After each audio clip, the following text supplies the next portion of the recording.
এই যে দেখেন এটা হচ্ছে কমলা গাছ, দেখেন কত সুন্দর একটি কমলা গাছ। তারপরে এই যে দেখেন এটা হচ্ছে লাউ গাছ। এদিকে আসেন, ছাদের উপরে এই যে দেখেন আশেপাশে মানে কত সুন্দর সুন্দর সবজি গাছ লাগিয়েছে এরা। এই যে দেখেন মরিচ, মানে কালো মরিচ আর কি যেটাকে বলি। এখানে আছেন, এই যে দেখেন বোম্বাই মরিচ, হ্যাঁ এটা হচ্ছে বোম্বাই মরিচ। আবার এদিকে দেখেন এই যে টমেটো গাছ।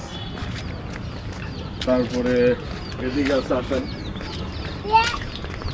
এদিকেও পুরো ছাদটাই নাও। এদিকেও দেখেন কত সুন্দর।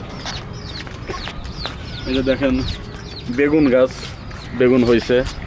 তারপরে এদিকে আসেন, এই যে দেখুন এখানে হচ্ছে মূলা চাষ করছে, দেখছেন এখানে মূলা চাষ করছে।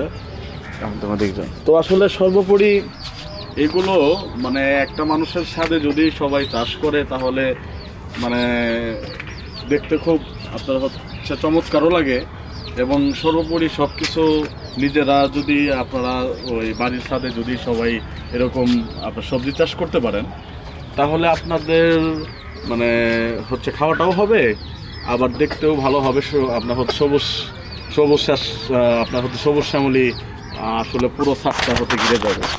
আসলে এইটা সবাই করার চেষ্টা করবেন, তাহলে ইনশাল্লাহ সবারই মানে ভালো লাগবে, অন্তত বিকেলটা ভালো লাগবে, সবারই কাটবে।